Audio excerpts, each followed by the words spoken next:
Irmãos, vamos abrir a palavra de Deus no Evangelho de João, capítulo de número 20.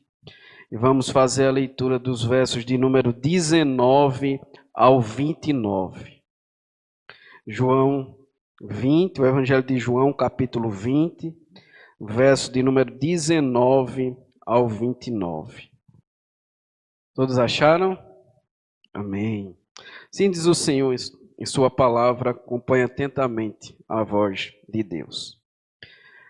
Ao cair da tarde daquele dia, o primeiro da semana, trancadas as portas da casa onde estavam os discípulos, com medo dos judeus, veio Jesus, pôs-se no meio e disse-lhes: paz seja convosco.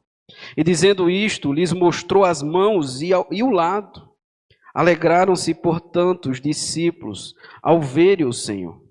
Disse-lhes, pois Jesus outra vez: paz seja convosco. Assim como o Pai me enviou, eu também vos envio.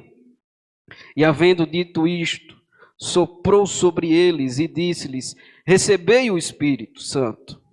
Se de alguns perdoardes os pecados, são-lhes perdoados. Se lhes retiverdes, são retidos. Ora, Tomé, um dos 12, chamado Dídimo, não estava com eles quando veio Jesus. Disseram-lhe então os outros discípulos: vimos o Senhor.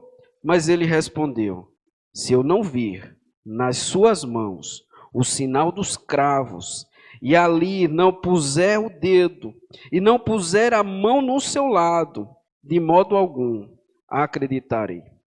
Passados 8 dias, estavam outra vez ali reunidos os seus discípulos, e Tomé com ele.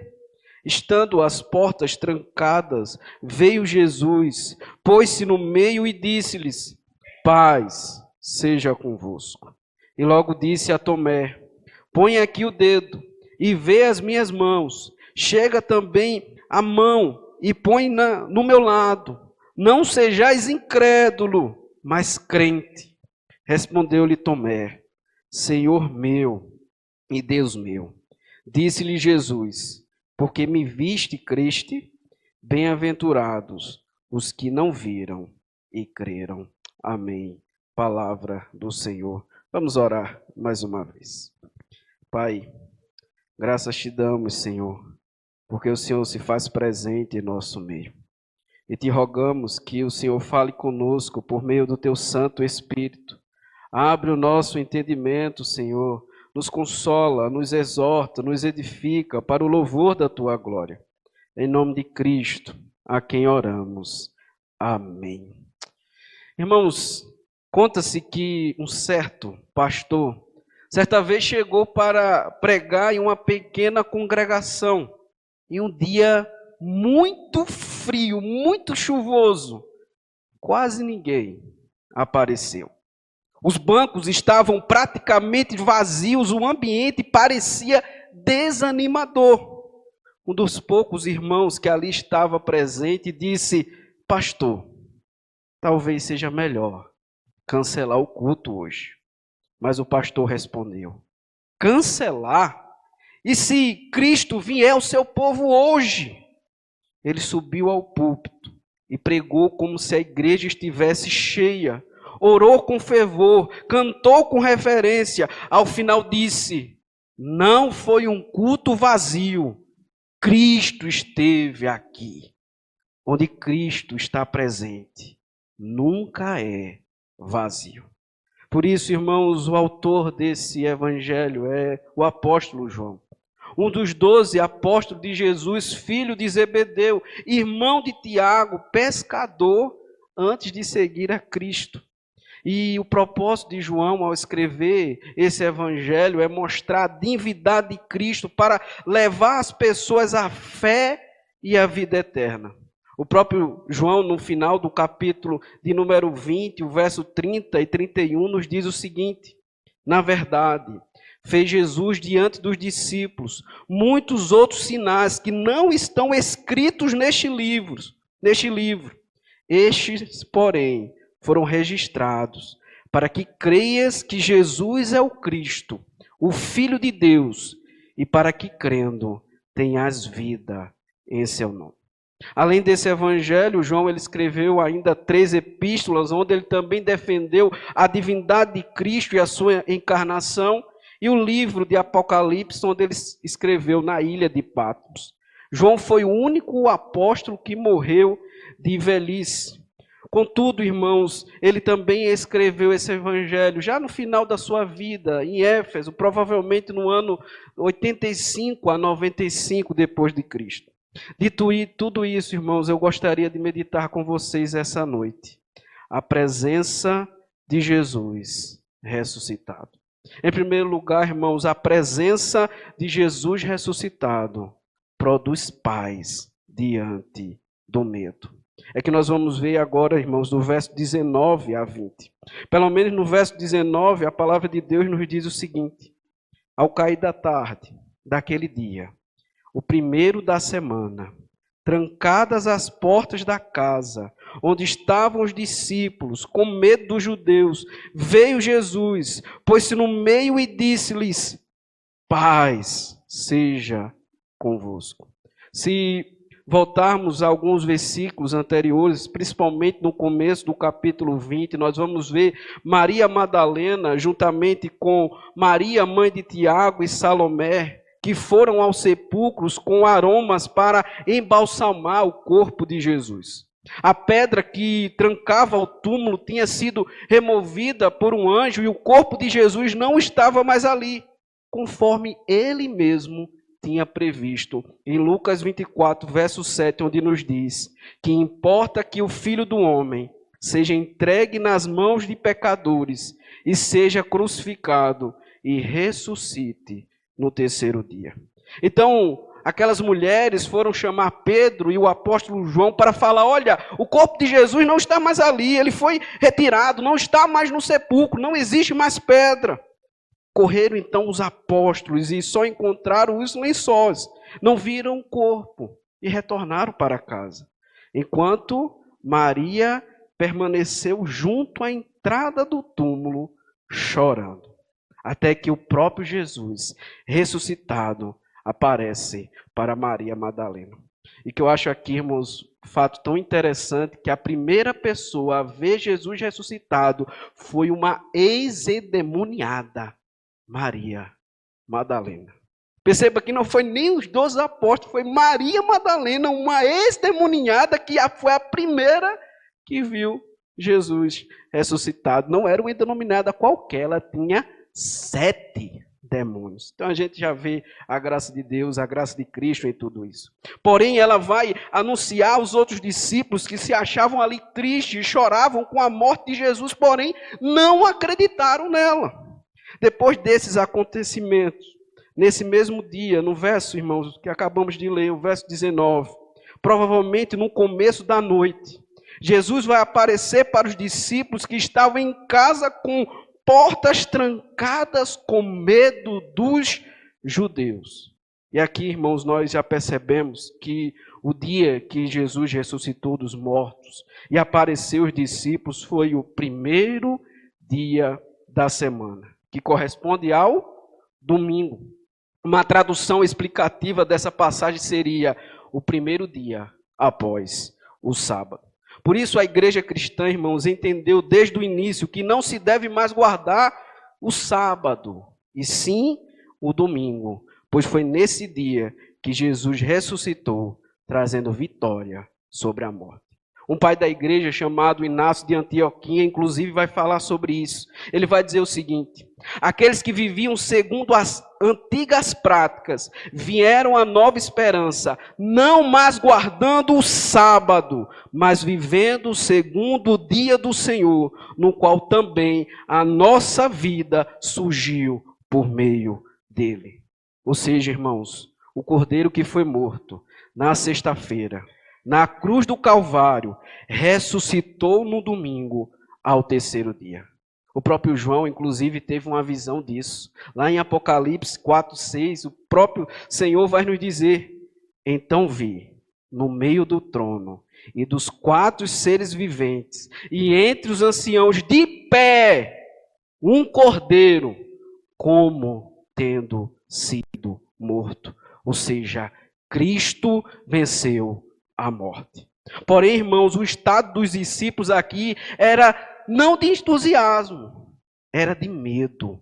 Eles estavam reunidos com as portas trancadas por causa dos judeus. A palavra aqui para medo, irmão, significa, nesse contexto, temor dos homens. Transmite aqui a atmosfera opressora que os discípulos experimentavam, ressaltando a vulnerabilidade da situação. Jesus havia sido crucificado. Poucos dias antes, eles estavam, irmãos, em desespero, com culpa, medo da perseguição, medo da prisão, medo da morte. Eles estavam abatidos emocionalmente. Inclusive, em caminho de Emaús, Jesus ele vai encontrar o quê? 2 discípulos, que está a caminho, onde o Lucas 24, verso 24, nos diz o seguinte: de fato, alguns dos nossos foram ao sepulcro e verificaram a exatidão do que disseram as mulheres, mas não o viram. Com isso, irmãos, é nesse contexto de fraqueza dos discípulos que Jesus põe-se no meio e disse-lhes: paz seja convosco. A palavra aqui, irmãos, para paz significa ausência de perturbação. Quando Jesus diz paz seja convosco, ele não está desejando algo, ele está concedendo a paz e removendo o medo. Ou seja, irmãos, eu posso até desejar paz para vocês, porém eu não tenho a capacidade de lhe conceder essa paz. Jesus não. Jesus não deseja, ele lhe dá paz, trazendo segurança, mesmo diante das situações mais adversas. Então, irmãos, Cristo entra exatamente onde o temor domina e transforma medo em paz. Tem uma frase de um autor que ele diz o seguinte: o mundo pode criar problemas em tempo de paz, mas Deus pode criar paz em meios aos problemas. Por isso, o próprio Jesus vai nos dizer em João 14, verso 27, deixo-vos a paz, a minha paz vos dou. Não vou lá dou como a dá o mundo. Não se turbe o vosso coração, nem se atemorize. A presença de Cristo lança fora o medo e traz segurança na insegurança. Não existe circunstâncias onde ele seja incapaz de conceder a paz. Um coração em paz com Deus pode cantar na prisão e descansar no meio das aflições. Por causa disso, irmãos, nós vamos perceber que no verso de número 20, o texto continua e vai nos dizer: e dizendo isto, lhes mostrou as mãos e o lado. Alegraram-se, portanto, os discípulos ao verem ao Senhor, para que os discípulos não tivessem dúvidas. Jesus revela as provas da sua ressurreição, mostrando as marcas onde foi ferido, mãos e lado, marcas dos cravos da crucificação e ferida feita pela lança, de onde saiu sangue e água. Cristo mostrou suas feridas para provar que o mesmo foi crucificado. As feridas de Cristo, contudo, irmãos, não é apenas a prova da sua morte e ressurreição, são a pregação viva do amor de Deus ao pecador. As feridas de Cristo não apenas mostram que ele sofreu, mas mostra por quem ele sofreu. Isaías 53, verso 5 vai nos dizer: mas ele foi trapassado pelas nossas transgressões e moído pelas nossas iniquidades. O castigo que nos traz a paz estava sobre ele, e sobre suas pisaduras fomos sarados. Alegraram-se, portanto, os discípulos ao verem o Senhor, ao verem de fato Jesus ressuscitado. Eles se alegraram de maneira espontânea. A presença de Cristo transformou o medo em alegria. Eu fico imaginando essa cena, irmãos. Cristo entrando no meio daquela porta, aquela casa trancada, e aí Pedro olha para João e diz: ele ressuscitou, João, ele ressuscitou. João olha para Pedro: de fato, Jesus ressuscitou. Irmãos, que alegria, irmãos, que os discípulos ali tiveram. O discípulo que estavam com medo, ver Jesus entrando no meio, se colocando, dizendo: Pai seja convosco. Que alegria foi essa, irmãos, que eles presenciaram.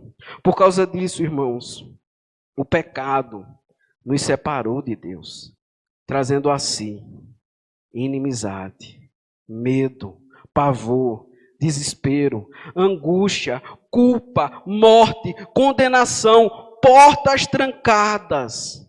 Porém, Cristo se pôs no meio, tendo cancelado o escrito de dívida que era contra nós e que constava de ordenanças, o qual nos era prejudicial, removendo inteiramente, encravando na cruz e despojando os principados e a potestades, publicamente os expôs ao desespero, triunfando deles na cruz.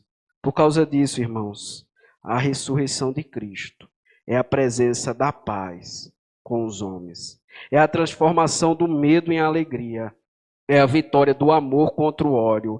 É a tranquilidade no meio da tempestade. É o silêncio no tumulto. É a quietação na ansiedade. É o consolo diante do choro.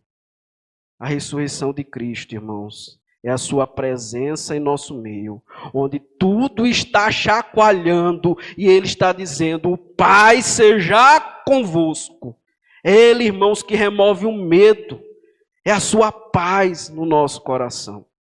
No momento mais difícil e angustiante. Onde ninguém, irmãos, pode dar paz. Somente Ele concede essa paz. É por isso, irmãos, que eu acho algo terrível para quem não serve ao Senhor.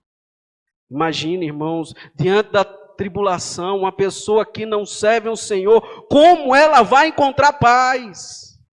O mundo, irmãos, não pode lhe conceder essa paz, a bebida não vai lhe conceder essa paz, a comida não vai lhe conceder essa paz, o seu time não vai lhe conceder essa paz, o seu político não vai conceder essa paz, mas Cristo concede essa paz.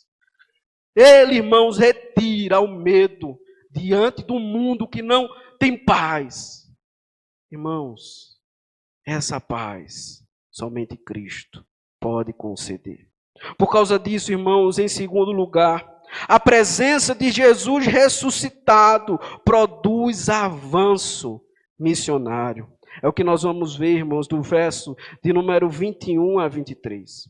Pelo menos aqui, irmãos, no verso 21, a palavra de Deus nos diz: disse-lhe, pois, Jesus, outra vez: Pai seja convosco. Assim como o Pai me enviou, eu também vos envio.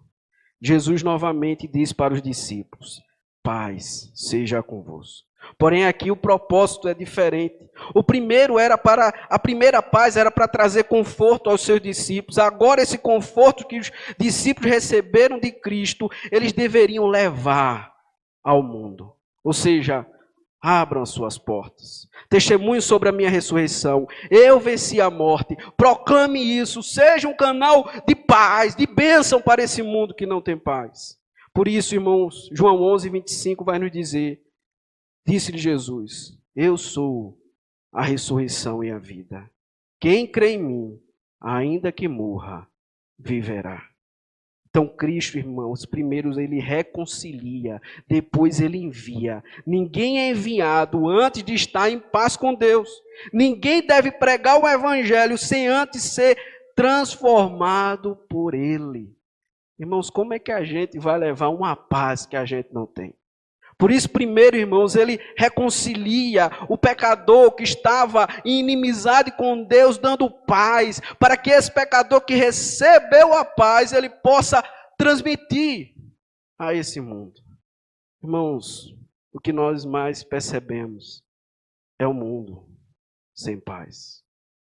Ligue a sua televisão, acesse a sua internet, converse com as pessoas da sua rua e você vai perceber que é um mundo que não tem paz. Eles estão ansiosos, preocupados com o que vai acontecer. Mas o cristão, irmãos, é aquele que recebe a paz e transmite a paz para esse mundo que não tem paz. Por isso, irmãos, ele vai dizer: assim como o Pai me enviou, eu também vos envio. Cristo constitui seus discípulos como ministros da reconciliação para continuarem sua obra no mundo. Assim como Cristo entrou em um mundo hostil, somos enviados a ele com a mesma paz e propósito. É por isso que em 2 Coríntios 5:20 a palavra de Deus vai nos dizer: de sorte que somos embaixadores em nome de Cristo, como se Deus exortasse por nosso intermédio, em nome de Cristo, pois rogamos que vos reconcilieis com Deus. A paz que recebemos de Cristo não pode parar em nós, deve ser proclamada para um mundo que vive sem paz. Não é, irmãos, a educação, a política, a ação social que vai transformar o mundo, mas a mensagem de reconciliação do Evangelho. É essa mensagem, irmãos, que vai trazer paz ao mundo. É por isso, irmãos, que passa ano após ano que nós mais vemos é guerra. Desde pequeno, irmãos, desde novo que a gente vê é guerra nesse mundo. E anteriormente, nossos pais, nossos avós, o que eles presenciam nesse mundo é o quê? Guerra. É guerra por causa do petróleo. É guerra por causa da religião que não é religião de Deus. É guerra por tudo, irmãos. Porém, o Evangelho ele faz que o mundo que vive em guerra seja reconciliado com Deus e viva em paz. De fato, irmãos, nós sabemos, enquanto nós vivemos aqui, a guerra nunca vai acabar, porque essa é a natureza pecaminosa desse mundo hostil que odeia o Evangelho. Porém, nós somos, irmãos, embaixadores, não embaixadores humanos, nós somos embaixadores de Deus para reconciliar os homens com Cristo. Por causa disso, irmãos, no verso 22 ele ainda diz: e havendo dito isto, soprou sobre eles e disse-lhes: recebei o Espírito Santo. Depois de Cristo ter falado sobre o envio dos discípulos ao mundo, ele agora sopra o Espírito sobre eles, capacitando para essa grande obra. Aquele que soprou vida no primeiro homem, agora sopra vida na nova humanidade. Esse sopro aqui, irmãos, de Cristo, ele é um paralelo direto a Gênesis 2:7, quando Deus sopra na narina do homem, e faz tornar ele alma vivente. Porém, aqui é como se Cristo soprasse sobre os seus discípulos, dissesse que vocês estão recebendo uma nova vida. Vocês que estavam mortos nos seus delitos e pecados, vocês estão sendo capacitados por mim, para o meu ministério, para pregar a reconciliação. Por causa disso, irmãos, o Espírito é dado para que cumpram a missão. Cristo não envia seus discípulos sem antes equipá-los com o poder do Espírito. Sabemos que essa plenitude maior será só derramada em Atos 2. Ele sopra neles sua própria vida para que possam cumprir sua missão. Por causa disso, irmãos, é impossível a igreja cumprir sua missão sem o Espírito Santo. Não se faz discípulos com estratégias humanas, mas na dependência do Espírito. A missão não é um projeto humano, mas divino. Precisamos ouvir a sua voz. É por isso, irmãos, que nós confiamos, porque estamos na dependência do Espírito. Não é na criatividade do pregador, não é nas estratégias, mas é o Espírito soprando na vida daqueles que não conhecem a Deus. Porém, irmãos, muitas vezes para cumprir essa missão, nós literalmente sabemos que só podemos fazer com o Espírito Santo. Porque a primeira coisa, irmãos, a falar para outra pessoa, não sei se acontece com você, mas acontece comigo, dá uma tremedeira nas pernas. Eu não sei você, mas você não tem medo, não, de levar uma pedrada na cabeça? Dá medo, irmãos. Por causa disso, como a gente, homens fracos, muitas vezes covardes, necessitamos da presença do Espírito Santo em nossa vida. É por isso que lá em Atos 20, verso 11, o texto vai nos dizer o seguinte: na noite seguinte, o Senhor, pondo-se ao lado dele, disse: coragem, pois de modo porque deste testemunho a meu respeito em Jerusalém, importa que também o façais em Roma. Jesus envia seu Espírito para que tenhamos coragem de anunciarmos sua palavra e cumprir o seu propósito de alcançar até os confins da terra. A gente só tem coragem, irmãos, de anunciar a palavra de Deus é porque o Espírito Santo nos concede. Às vezes, irmãos, eu fico surpreendido porque eu sempre fui tímido. Quando eu saía com meus pais para o restaurante, eu era tão tímido que eu tinha que me esconder debaixo da mesa para comer, porque eu tinha vergonha das pessoas. Quando era para apresentar, irmãos, um trabalho em público, misericórdia, eu me tremia todo. Então, irmãos, nós percebemos que a missão de Deus só é feita por causa da capacitação do Espírito Santo. Não se engane. Não se engane, você pode ter uma boa oratória, pode se apresentar bem em público, mas se não é o Espírito Santo, irmãos, nos capacitando e nos dando coragem para anunciarmos a sua palavra, a gente, irmãos, não abre sequer a boca. Eu lembro-me bem, quando o Senhor me salvou, e eu viajava muito em metrô.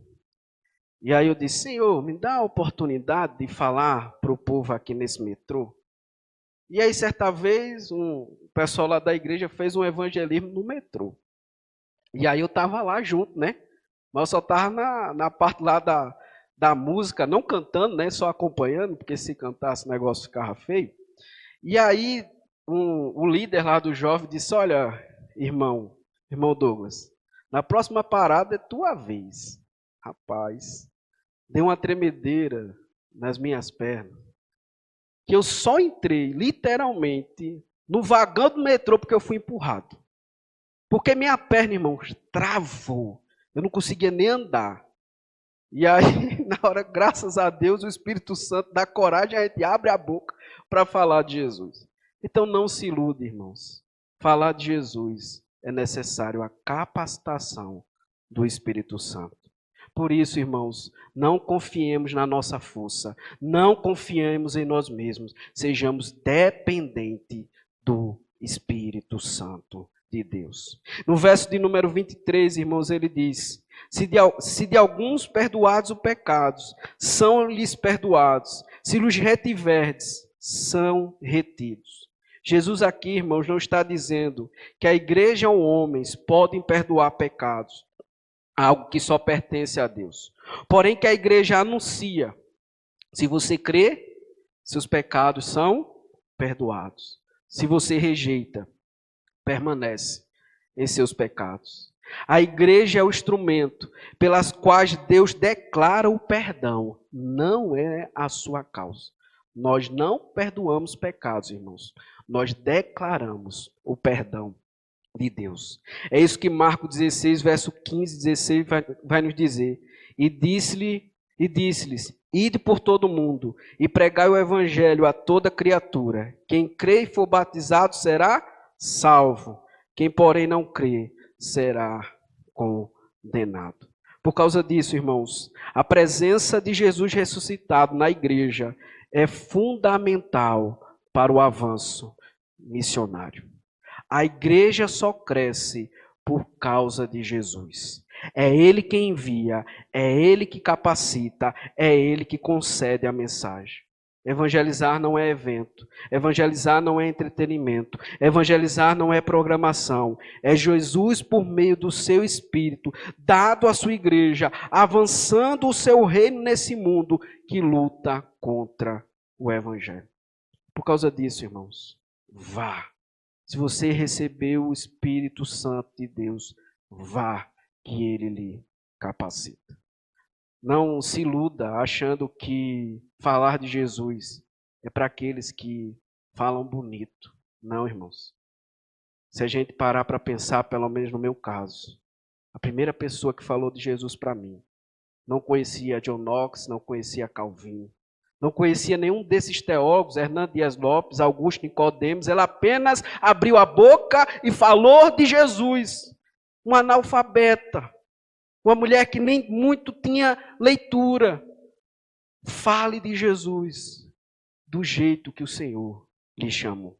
Por causa disso, irmãos, também nós vamos perceber agora, do verso 24 a 29, que a presença de Jesus ressuscitado produz fé para vencer a incredulidade.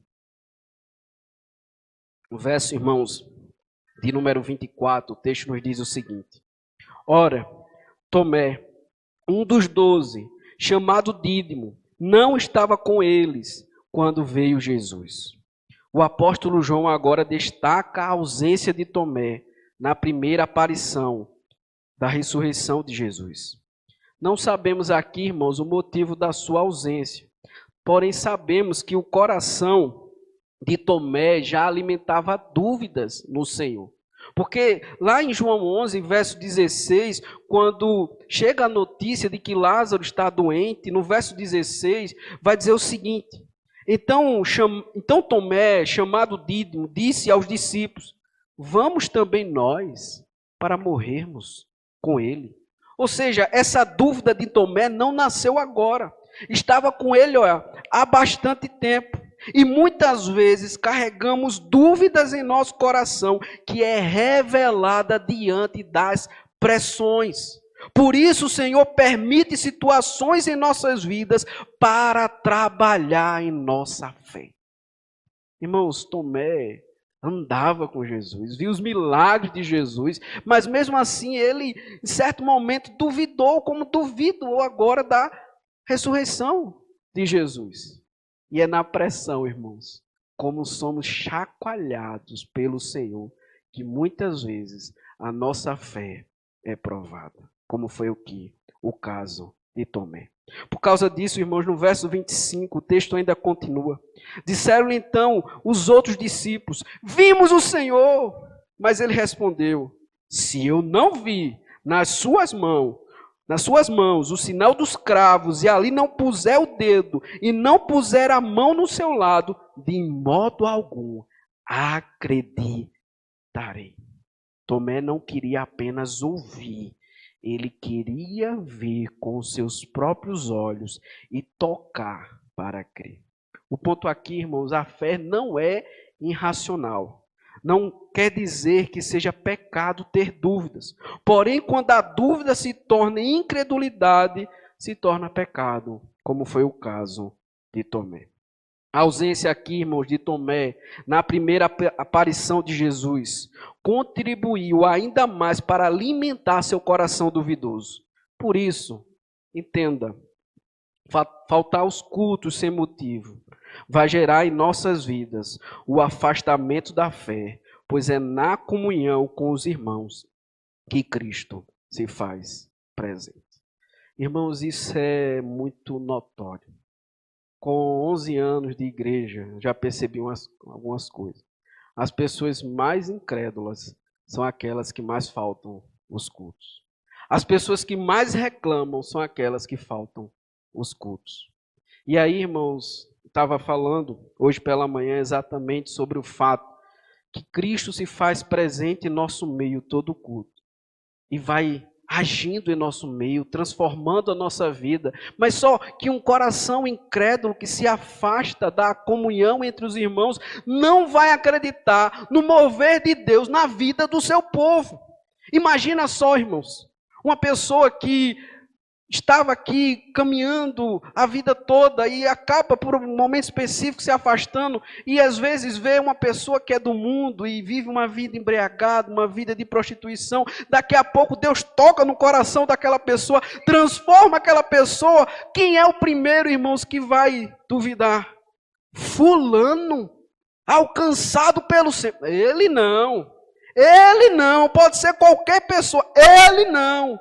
Porque não estava presente para ver o mover de Deus na vida daquela pessoa.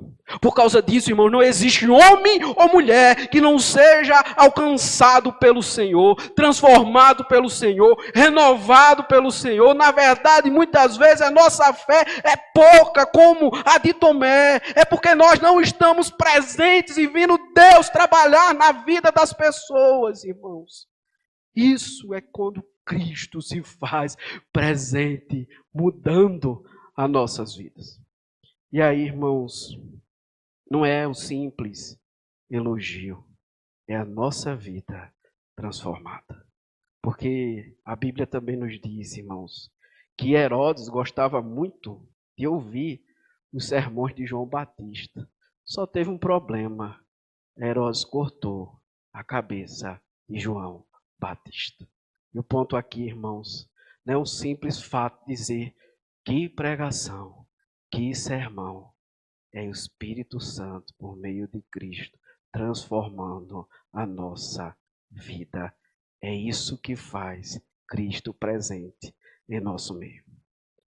Cristo está presente, irmãos.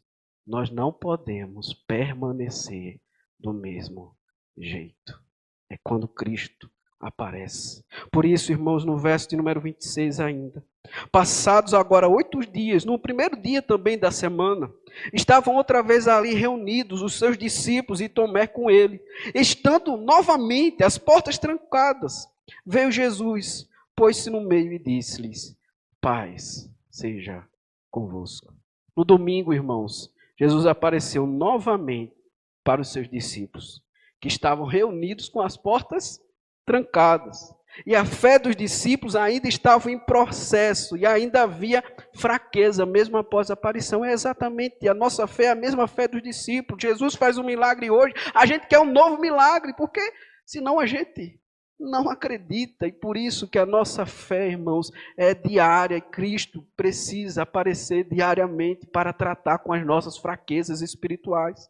Por causa disso, irmãos, novamente, Jesus põe-se no meio e diz-lhes: paz seja convosco. Ou seja, irmãos, 3 vezes Jesus fala: paz seja convosco. E aqui ensina a plenitude da paz de Cristo. É aqui, irmãos, que de fato ele combate o medo humano, capacita a fé e a missão, diferente da paz do mundo. Porém, só que agora Tomé está com eles. Isso mostra que apesar da sua dúvida, no testemunho dos discípulos, ele não abandona a fé.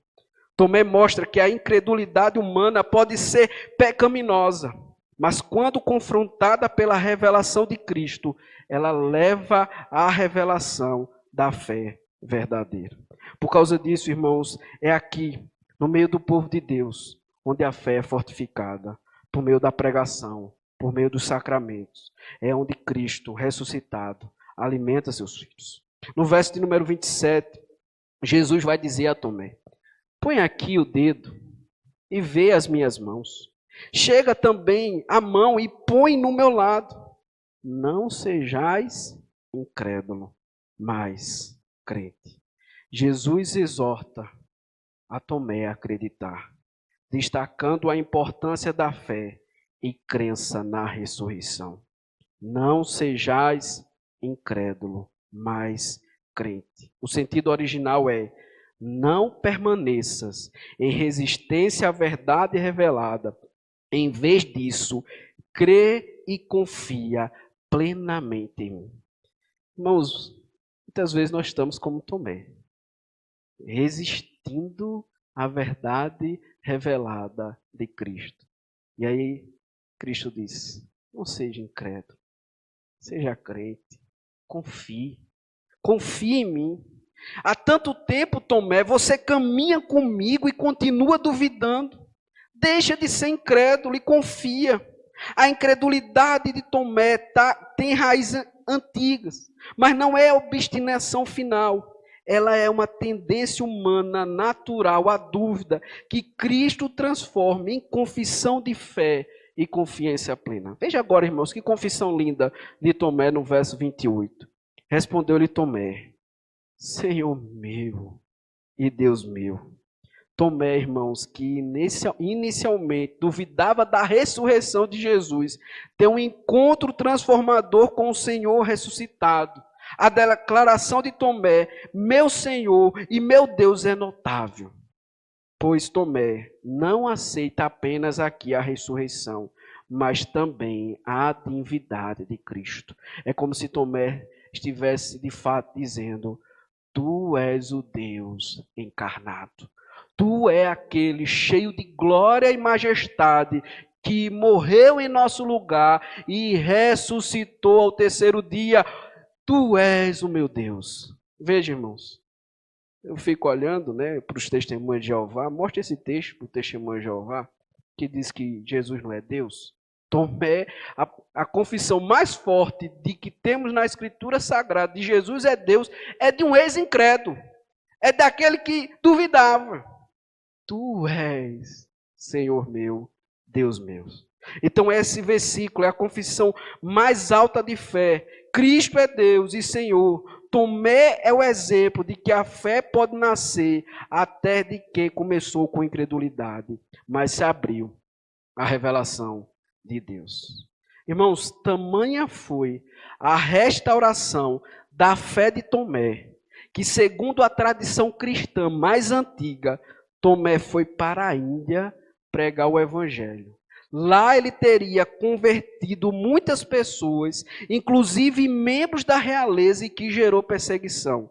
Acredita-se que ele morreu por volta do ano 72 depois de Cristo, sendo trapassado por lanças enquanto orava em um monte.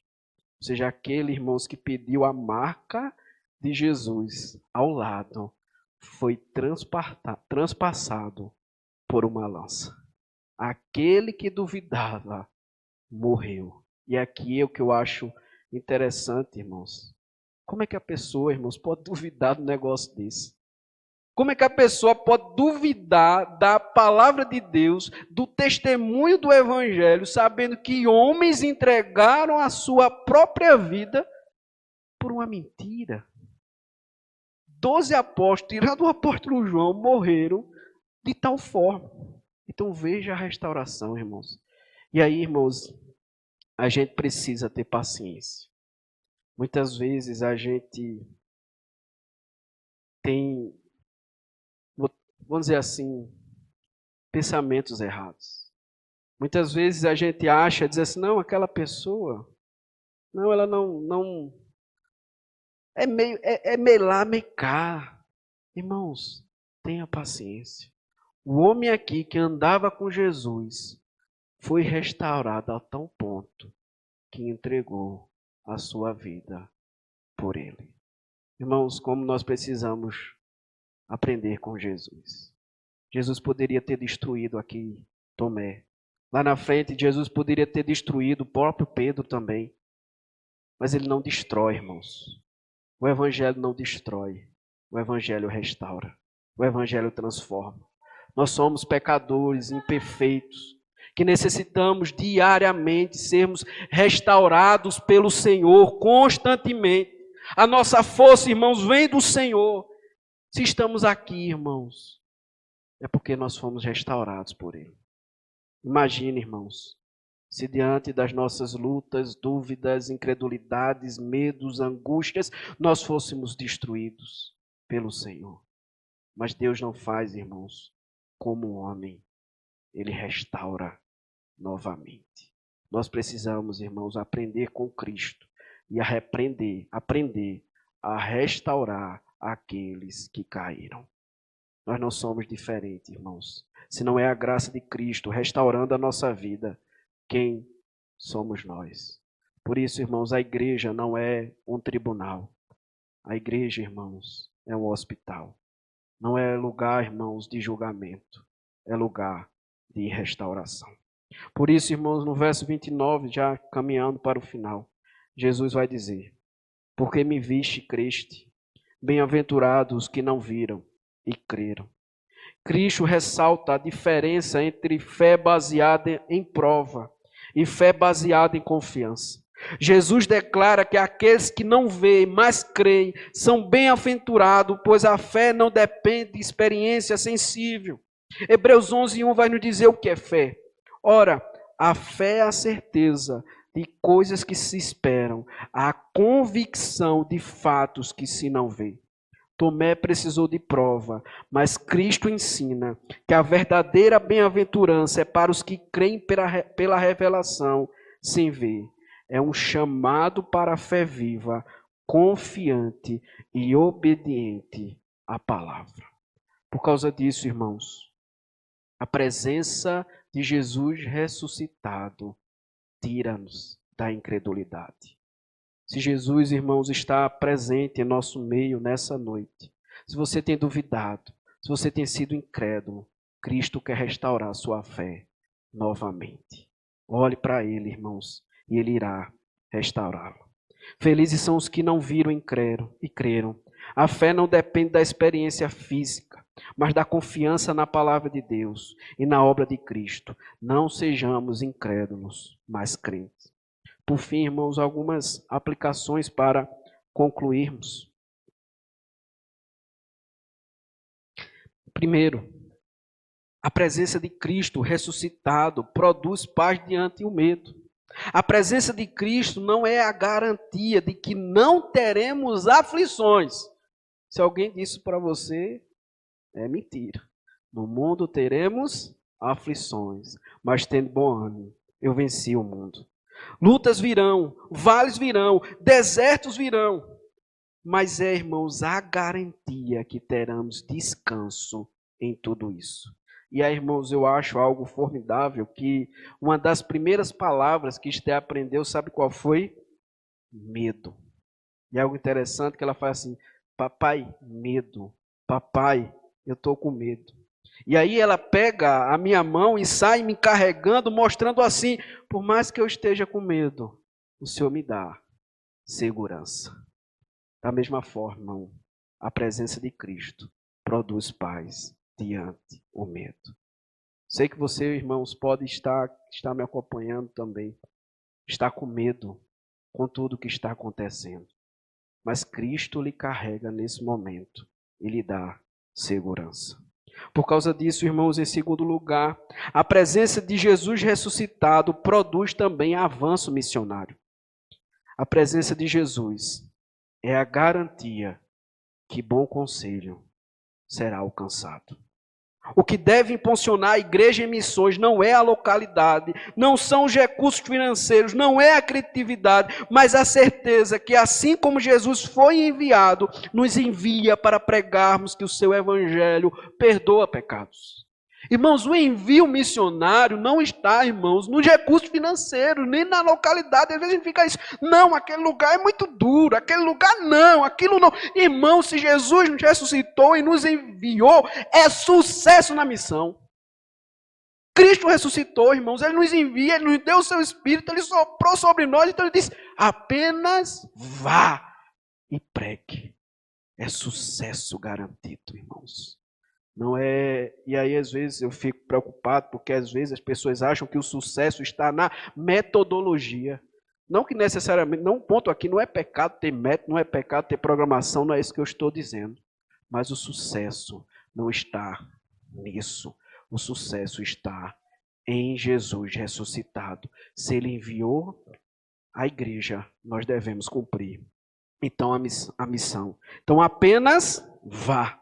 Em terceiro e último lugar, irmãos, a presença de Jesus ressuscitado produz fé para vencer a incredulidade. A presença de Jesus não é uma fé mística, baseada em experiências subjetivas para que possamos crer. Não é baseada em calafrios ou sentimentos, mas é a confiança de tudo que aquilo que falou em sua palavra é verdadeiro, e aqui é muito forte, irmãos. Porque muitas vezes a nossa fé está baseada em sentimentos, em emoções. Porém, quando você não sentir, quando você não tiver emoções, você vai parar de acreditar ou vai confiar? A nossa confiança, irmãos, deve estar na palavra de Deus. Se Ele disse, eu estou convosco todos os dias até a consumação do século, creia nisso. Cristo, irmãos, não precisa mostrar novamente os seus cravos, os lados, mas nós temos a confiança pelos olhos da fé que Ele está presente, irmãos. Isso gera fé na nossa incredulidade. Por causa disso, irmãos, o túmulo está vazio. Cristo ressuscitou. Por isso, sua presença em nosso meio é real. É a garantia que não servimos a um Deus morto, mas vivo. E por isso estamos aqui. Mesmo não podendo olhar e nem tocar suas feridas, mas crendo que Ele está em nosso meio e dizendo: Pai seja convosco, não temais. Pai seja convosco, é eu que te envio. Pai seja convosco, é eu que transformo a tua incredulidade em fé. Por causa disso, irmãos, creiamos na presença do Jesus ressuscitado em nosso meio. Que Deus aplique, irmãos, a sua palavra em nossos corações. Estamos fazer uma oração. Pai, muito obrigado pela tua palavra. Aplique em nossos corações, no coração do teu povo. Que sejamos transformados diariamente por ti, sabendo que o Senhor se faz presente como um Cristo ressuscitado. Obrigado por tudo, Senhor. Continua conosco. Em nome de Cristo a quem oramos. Amém.